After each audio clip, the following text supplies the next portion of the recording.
अब जान लेते हैं कि हृदय की बीमारी यानी कॉरोनरी हार्ट डिजीज क्या है। सबसे आम बीमारियों में से एक है। लगातार पंपिंग का काम कर रहे हृदय तक ब्लड की सप्लाई करने वाली नालिकाओं यानी कॉरोनरी ट्यूब्स के अंदर का रास्ता बाधित होने से अर्थात ब्लॉकेज होने की वजह से यह बीमारी होती है। 18-20 साल की उम्र से शुरू होकर अगले 20 से 40 साल तक इन नालिकाओं में वसा का जमाव होने के कारण ब्लॉकेज हो जाता है। बच्चों में ऐसा नहीं होता क्योंकि अतिरिक्त वसा यानी फैट का इस्तेमाल उनके शरीर के विकास में हो जाता है। लेकिन जब 18 साल की उम्र के बाद यह वृद्धि रुक जाती है तो रक्त में उपस्थित ये वसा एलएडी, आरसीए और एलसीएक्स नामक कॉर्नरी ट्यूब्स के अंदर जमा होती रहती है और उत्पन्न होता है ब्लॉकेज। वैसे तो आश्चर्यजनक तरीके से बढ़ता हुआ ये ब्लॉकेज दिल को किसी तरह का नुकसान नहीं पहुंचाता जब तक कि ये नालिकाएं 70% से अधिक जाम न हो जाएं। यही एकमात्र कारण है कि हृदय के लिए रक्त की कमी हो जाती है। हालांकि हृदय को इसकी गति के अनुसार सुचारू ढंग से काम करने के लिए मात्र 10 से 30% खून की सप्लाई ही चाहिए।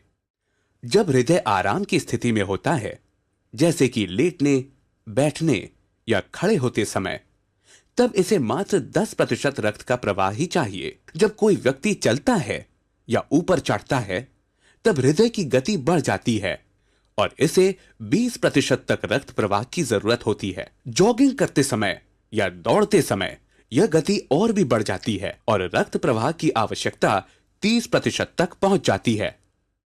इसका सीधा अर्थ यह हुआ कि 70% ब्लॉकेज तक एक व्यक्ति को दिल से जुड़ी किसी समस्या, सीने में दर्द या बेचैनी जैसा कोई एहसास नहीं होता क्योंकि हृदय की मांसपेशियों को 30% रक्त की सप्लाई उपलब्ध है।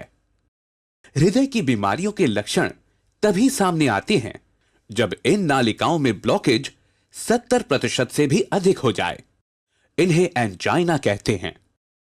इसके सामान्य लक्षण हैं सीने की बाईं ओर दर्द, उसी हिस्से में बेचैनी, सांस की कमी, दम घुटने का एहसास, हृदय की असामान्य गति, जबड़े में दर्द और बाएं हाथ तक तनाव का बढ़ जाना।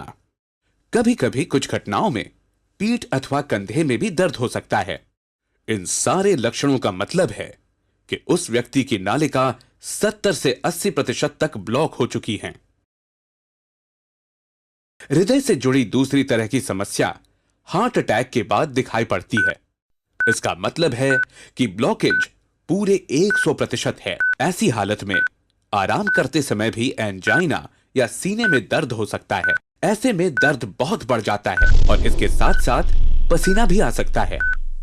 बहुत भयानक या बड़े हार्ट अटैक की हालत में मरीज होश खो बैठता है, मर भी सकता है। आइए अब जानते हैं कि हार्ट अटैक के कारण कौन कौन से हैं।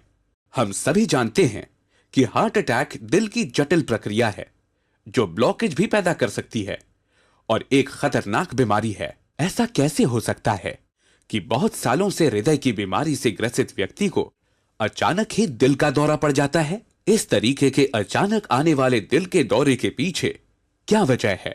अगर आप गौर से देखें तो हृदय की धमनियों में होने वाले ये ब्लॉकेज एंडोथीलियम नामक एक पतली झिल्ली से घिरे होते हैं। जैसे जैसे ये ब्लॉकेज बड़ा होता जाता है, ये झिल्ली भी फैलती जाती है और जब ये खिंचाव अपनी सीमा को पार कर जाता है, तब ये झिल्ली फट जाती है। अनगिनत रसायन खून में घुलने लगते हैं और खून जमने लगता है। इस कारण नालिकाओं का बाकी खुला हिस्सा बंद हो जाता है, अर्थात 100% ब्लॉकेज, और साथ में तुरंत पैदा हुआ भयानक दर्द। हृदय की मांसपेशियों के जिस हिस्से को रक्त नहीं मिल पाता, वह तुरंत ही मरने लगता है। यह असहनीय दर्द की स्थिति होती है और यही है हार्ट अटैक। ब्लॉकेज किस जगह हुआ है, इसके आधार पर हार्ट अटैक माइनर, मेजर या मैसिव हो सकता है। अगर नालिकाओं के आखिरी छोर पर ब्लॉकेज है तो दिल का एक छोटा हिस्सा ही क्षतिग्रस्त होगा और इसे माइनर यानी सामान्य हार्ट अटैक कहते हैं। लेकिन अगर ब्लॉकेज बढ़ता ही जाए और नालिका के शुरुआती छोर तक पहुंच जाए तो ये एक मेजर या असामान्य हार्ट अटैक होता है, जिसके कारण हृदय की मांसपेशियों का एक बड़ा हिस्सा निर्जीव हो जाता है। हालांकि इस तरह के मरीजों को किसी अस्पताल में तत्काल चिकित्सा, डॉक्टरों की अच्छी टीम और अस्पताल प्रबंधन की मदद से बचाया जा सकता है। मैसिव यानी भयानक हार्ट अटैक उस हालत में होता है जब एलएडी और एलसीएक्स के अलग होने वाले हिस्से के ठीक सामने बाईं ओर के मुख्य ट्यूब में ब्लॉकेज होता है। इस कारण हृदय की लगभग 70% मांसपेशियां मर जाती हैं और तत्काल मृत्यु भी हो सकती है। ऐसे बहुत कम मरीज अस्पताल तक जिंदा पहुंच पाते हैं। इकोकार्डियोग्राफी की मदद से हमें पता चलता है कि दिल की मांसपेशियों का कितना हिस्सा अटैक के बाद निर्जीव हो चुका है। आइए हम साउल सेफ्टी व्हील की सोच के साथ जुड़ें और हार्ट अटैक को रोकें। मैं एक नई टेक्निक आपको इसी वक्त बताना चाहता हूं। There is a new machine which has come which can open the collaterals. देखिए कोलैटरल्स का क्या मतलब है। ये ब्लॉकेज है।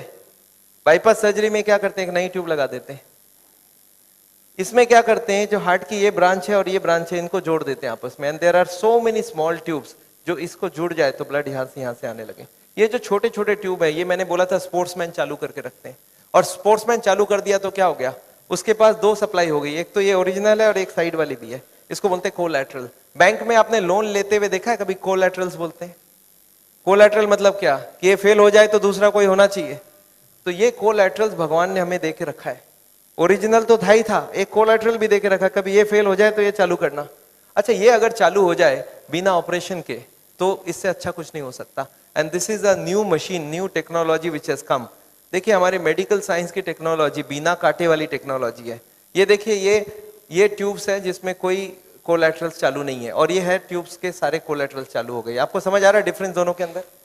ये जो छोटे छोटे कोलैटरल्स है ये हमारे सबके पास है, और एक मशीन से इसको या तो स्पोर्ट्स करके चालू कर सकते हैं या तो एक मशीन से चालू कर सकते हैं। ये मशीन क्या करती है सोचिए, ये जैकेट्स लगा दिया हमने कफ में, थाई में, बटक्स में, और सारे को एक साथ स्क्वीज कर दूं तो क्या होगा, इसकी ब्लड कहाँ जाएगी, बॉडी में ही रहेगी, पर कहाँ जाएगी, ये हार्ट के तरफ जाके हार्ट की ट्यूब्स को धक्का देके प्रेशर देके इसको खोलेगी। ये प्रेशर एक एक घंटे तक, एक एक मिनट, इसको हार्ट के संग सिंक्रोनाइज करके दिया जाता है। सिंक्रोनाइज मतलब हार्ट जब पंप करे तो मशीन पंप नहीं करता है।